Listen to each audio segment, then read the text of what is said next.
Hello, hello. Today we have another creative chat, and today we're here with Marisa.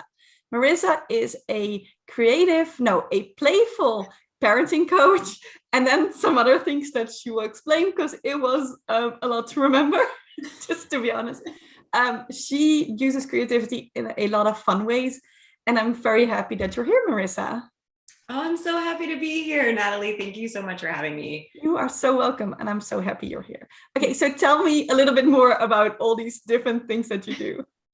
Yeah, I am definitely a multi-passionate entrepreneur. So creativity is a big part of my business. I'm a playful parenting coach and yoga teacher, and I'm also a board certified genetic counselor. So I work primarily with families who are feeling stressed out and disconnected. They want more ease and joy and calm in their life. And they try and implement the tools and chaos ensues. So I help them figure out how to really tap into their own unique values so that, and each other's personalities and needs, wants, and desires, so they can create true sustainable connection. Wow, that sounds awesome. Yeah. And so how do you use your creativity for that exactly? Well, first and foremost, and you know this better than anyone because we've been working together for so long, we've known each other for so long. First and foremost is just in figuring out how to market that, right? Like there's so many different pieces of my business. And so it takes mental creativity to fit all of the pieces together. And from a visual creativity perspective, because so much of my business is working with families and a lot of children are involved. And I also teach yoga to starting at 2 years old, but primarily in what we call maternelle here in France, 3 to 5 year olds. So there's a lot of creativity, a lot of playfulness, a lot of visual representation since they can't read of what, the yoga pose should look like, creating songs to help them remember how to do the sun salutation. So yeah, I use creativity in all those ways. And then obviously for social media content too, I want to, be as visually attractive in how I present myself and playful and creative. So lots of colors. I remember working on my first brand board with you and you were like, feel like we're going to need more than the typical 3 colors here. There's just so much.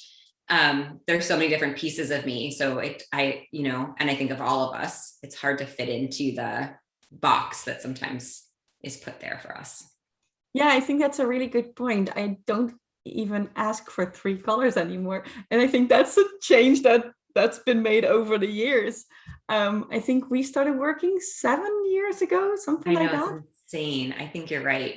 Right now, I will ask for definitely more than that when I do brand boards with people for their websites, because it's true. We have too many ideas and we want to use the creativity in different ways, and then you need multiple ways to express that as well. So you need the different colors to be able to express all your thoughts and your ideas and have the broadness that we have.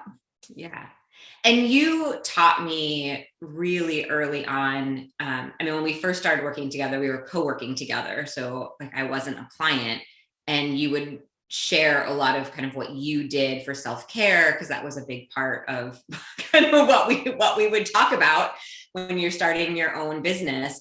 And so one of the ways, I guess I don't really think about how I use creativity in my business, but I do, is in that self-care piece that you taught me, of just taking out coloring pens and paper and slowing down my brain by drawing and doodling. And maybe something comes that's business related, or maybe it just quiets my brain so that I can find that space to create the clarity. But that's definitely a way.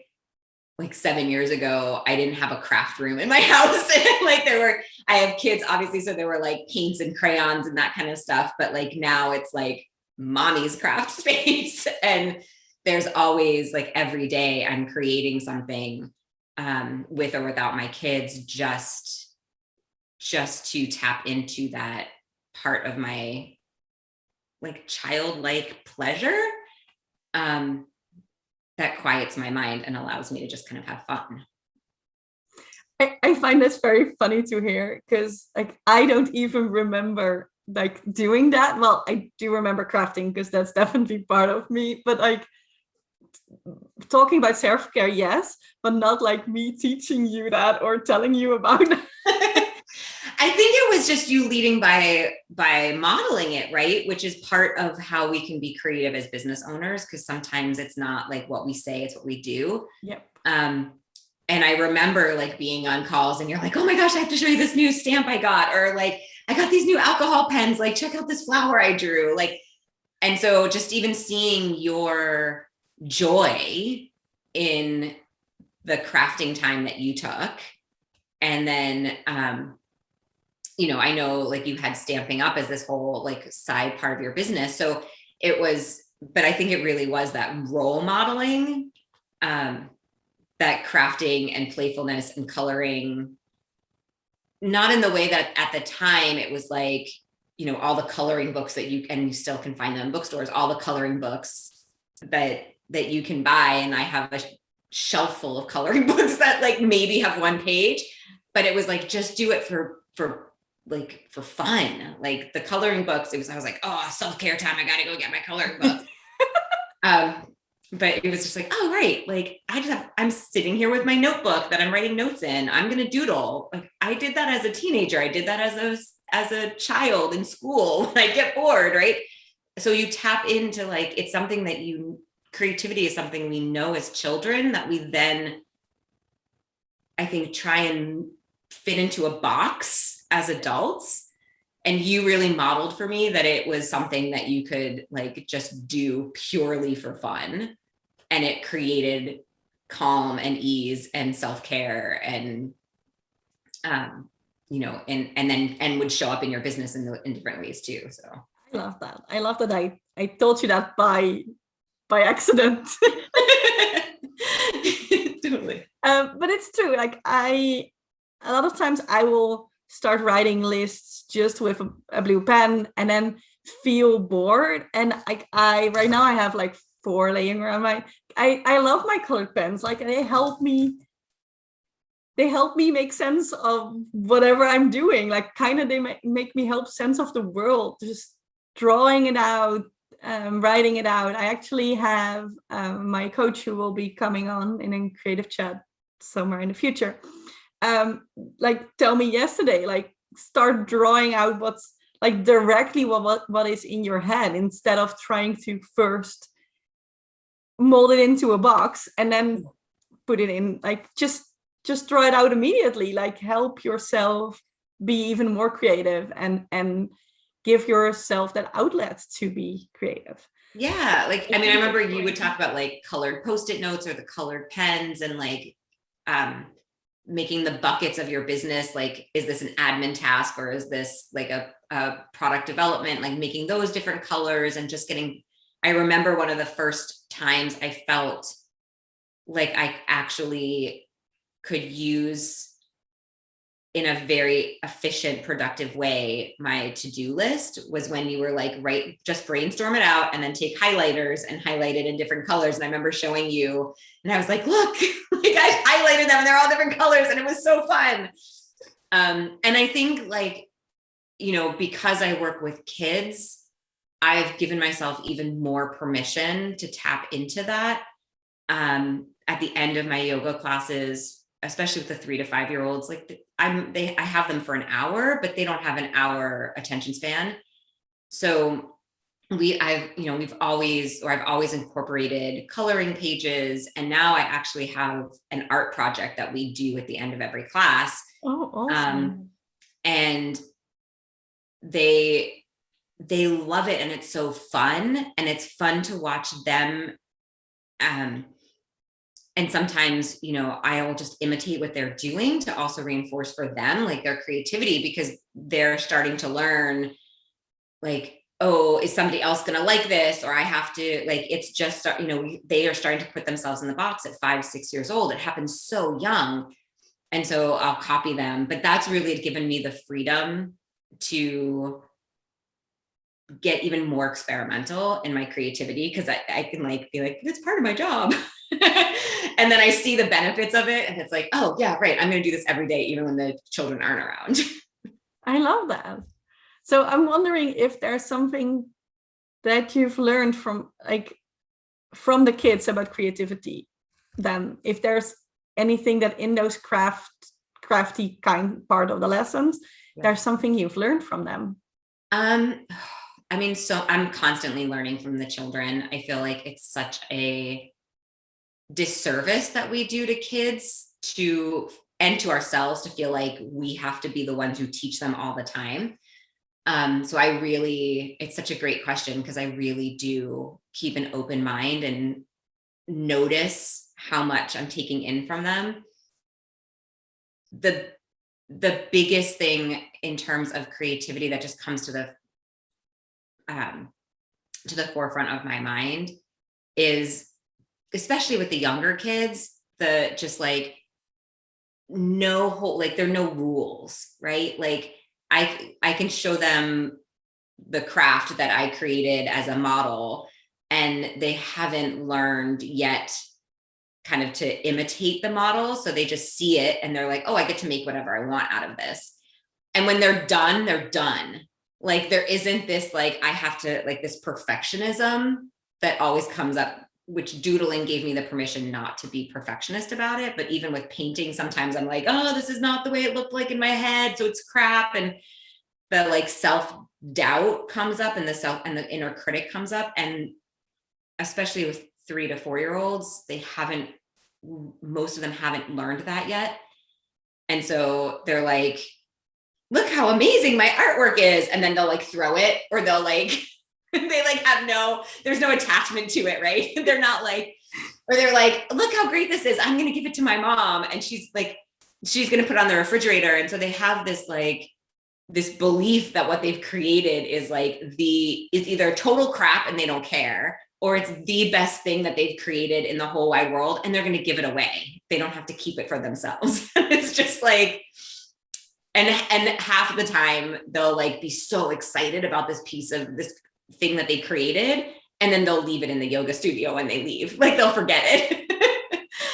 And I just love that freedom, right? I love that detachment to, and I think especially in the social media world, like we put something on social media with this like, oh, if it doesn't get enough likes or enough engagement, I failed. And there's like this like shyness to put something out, because you're like, well, what if it's not received the way that I intend it to be? And kids just don't have that. They're just like, whatever, mommy's gonna love it, or daddy's gonna love it, or whatever. And or mom said, like, one kid the other day was like, so funny, was like, we don't have markers at my house. And I was like, really? Like, that seems odd. And she's like, well, we have markers at my house. This is a 6-year-old. We have markers at my house, but we're only allowed to use them at certain times. Like, there were rules about these markers. And I was like, oh, well, take this piece of art home and show it to your mom. And like, because I have these glitter pens, which I think you probably inspired me to buy too. But I was like, these glitter pens are like they're really easy and they don't make a mess and all that stuff. And she was like, well, my mom says I make too much artwork at school, so we don't need them at home. And I was like, okay. And she's like, so you can keep it. And I was like, I love this. I love that, like, you've created, again, like, flexibility. Well, mom says I have too much artwork, so we can't keep it all. So I'm going to start handing it out to other people. Because again, like, how much do we like clutter up stuff and then feel like we can't get rid of it because there's an attachment to it? So all of that is a really long way of saying what I've learned from kids about creativity is don't be attached to, or don't feel like you have to be attached to the outcome of what you've created. Just create for creation's sake. Yeah, and also just play with it. I think like it could be crap, but then you've made something crap and you can just like decide to throw that away and do something else and not feel bad about just playing and trying and seeing what happens. And I think especially as a creative, and depending on the business, it will depend on what kind of creativeness that is. But if you already limit yourself beforehand, it's going to be harder to create. And it's going to be, there's going to be so much more pressure. And so it's going to be, I think the chances of it not being good then are probably higher, because you have like this picture perfect idea in your head. And if it doesn't fit that, it could actually be better. But if it doesn't fit that, you're probably going to think that it's crap and you kind of want to throw it out. Yeah, for sure. Like, I think kids are always making, like, thinking, feeling, and deciding.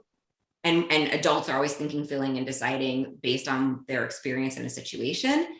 And because kids we don't develop the nuance of, this is my science part coming out.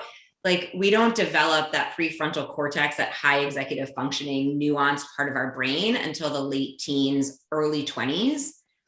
And so you have this whole generation of kids, or this whole, 2 decades of your development, where you're very like yes or no, black and white about things.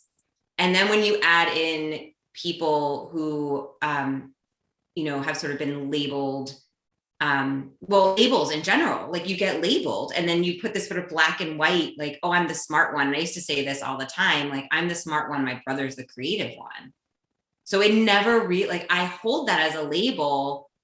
And it took me a really long time to decouple that story, and to truly believe that I could be both.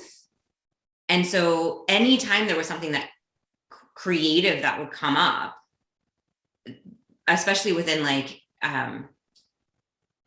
my business, where like my logical brain was like, nope, we're going to do this the scientific way.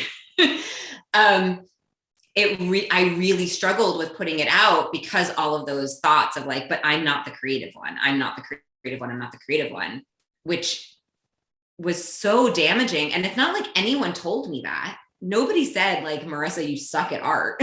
Like, I mean, maybe my art teachers weren't like putting my picture in the center of the wall at art class, but it was something that it wasn't said to me, like, you are bad at art. It was something that I had decided for myself as a young child, because of how I experienced other people's art being viewed, and because my brother was on the stage and I was behind my books, right? Like, it's just how we think, feel, and decide, and then create behaviors based on those. And it took me a really, really long time. And like I said, I mean, I really value our friendship, because you really were one of the first people that within business, I knew a lot of creatives in business, but they ran creative businesses. And you were one of the first people I met who wasn't running your business as a creative, but who was so creative that it was like easy to see how creativity could show up in different businesses and in different aspects of businesses. Thank you. That's really nice to hear. No, but I think it's true. I think we are very likely to make things black and white and put ourselves in boxes. And that also means within business, like, we put ourselves in boxes. And I do remember at the beginning of us working together that we had a discussion, because I was like, you need to add more creativity into your brand, because there is so much creativity in you. And we need that to come out to show the whole you, and to show the whole picture of all that you do, and trying to get it across, and getting you to believe in yourself when it came to the creativity, and showing that to the world as well.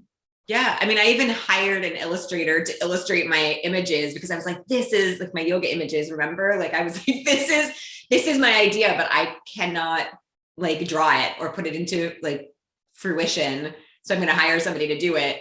And now it's like, oh yeah, I don't need images of people illustrations of kids doing yoga, like that's great. And I use those images all the time. But it's like seeing how I use those images to create projects or these crafts. Pinterest is a rabbit hole to go down, but it's completely changed my business because it's like, oh, I can create that and get, like just yesterday, it's Halloween in a couple weeks. So it was like, we're gonna do a Halloween craft. Like I could do that with 3 to 5 year olds. Like, yeah, let's do that one. Like, cut paper and like make a pumpkin.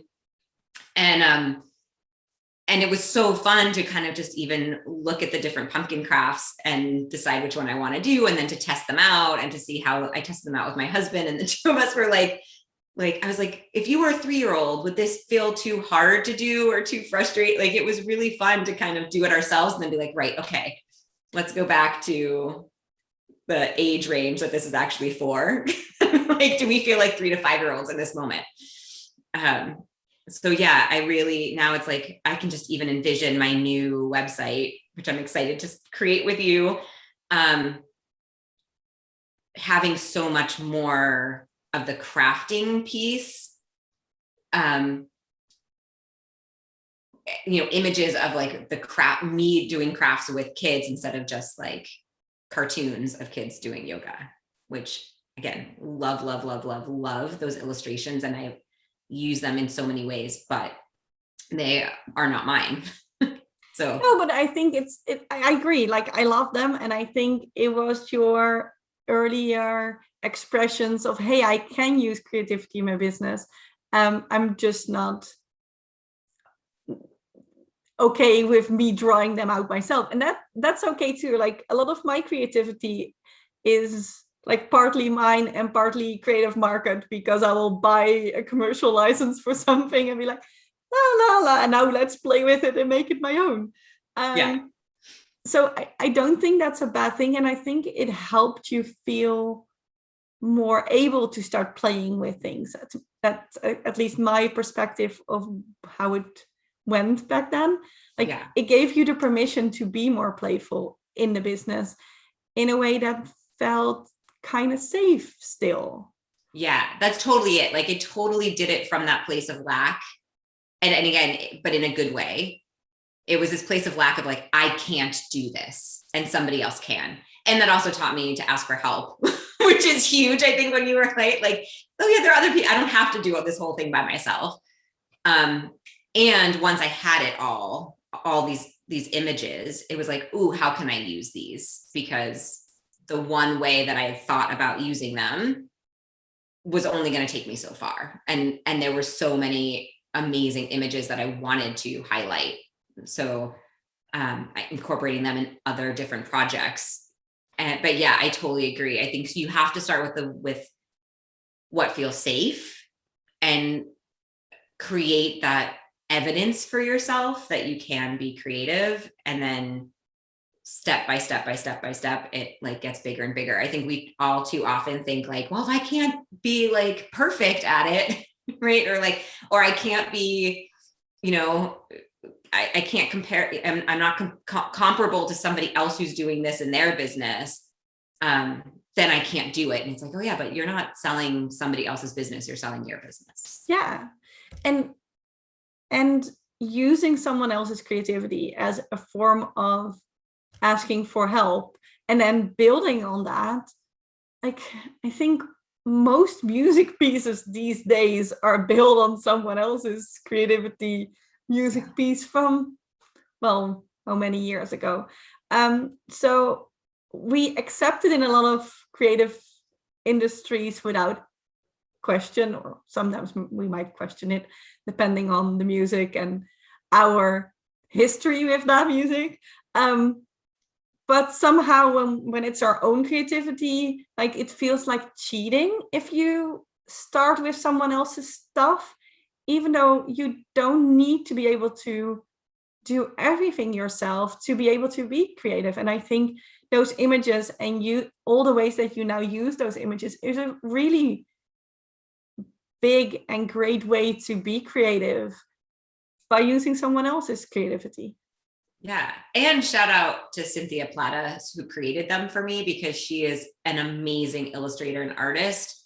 And the fact that her pieces have stood the test of time in my business, I think just also speaks to when you find the right person, and we've collaborated on other things since, when you find the right person, same with like our relationship, you help each other grow as in your business.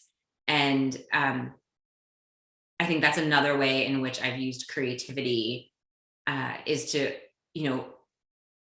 meet other creatives who like all inspire each other. Because that was definitely something that as a scientist, I think we were all creative because we had to draw pictures of cells and chromosomes for our clients. So like there was an element of it, but it wasn't, we didn't view ourselves that way. And again, it was going those labeling. And now like getting to watch even my former colleagues in genetic counseling bring their creativity more into their role because they've been given permission to do it, to own it and step into that. It's just so incredible to see the permission that the world is getting right now to be creative. And then it gives you a whole nother layer to connect with other people, to create collaboration. Yeah, I agree. It's there's so much room these days, I think, for creativity, and I think the world needs it as well. So that's a big part of it too. Like we need our creativity more than ever. Yeah. If there was one thing you could say to business owners who are creative, but they don't feel like they use their creativity enough in their business, what would you want to tell to them? That's such a great question. I think sitting with where do you use creativity in your business? Like get creative about thinking through that. If you're a logical person, like I was, like, let your ego come along, right? Let your brain kind of help you collect evidence of when you're creative. And notice as well, like when in your life outside of your business, you're creative. And for me, I notice my creativity when I feel joyful. So just noticing, like just starting to collect that evidence that you are a creative and whatever that means for you. And then just like play and rip up the paper or throw it out or leave it at wherever, and tap into that inner 3-year-old child who isn't like attached to how other people are going to perceive your creativity. Give yourself some space and permission to do that. You don't have to rip up paper, but the way that treat your creativity the way that you would treat somebody else's creativity or your child's creativity, as just something playful and childlike, until you feel safe enough to bring it into your business in a different way. So just start with collecting that evidence. I love that. I when you said like what you can do with the art, I thought, oh, you can give it to your kids, like do it the other way around, just give the art to your kids. Yeah. I mean, that's even how, like this picture, I was learning how to watercolor and I gave this to my son and he wrote love. You probably can't see it, but like he added on top of it and it came out so well that it got framed and hung on our wall. So I think it's also, if you have kids, or even, a partner can be another adult, pass your artwork back and forth and let each other like grow on it. And that helps definitely detach from the outcome, because you can't control what the other person is going to draw on your picture. But you never know, it might turn out to be something frame worthy. I love that.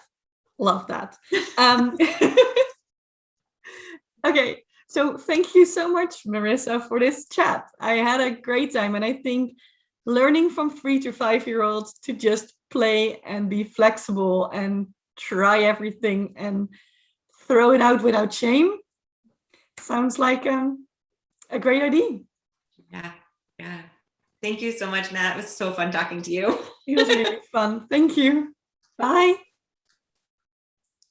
So thank you very much for watching. I hope you enjoyed my creative chat with Marisa.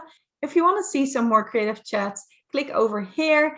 I have some awesome chats with other people.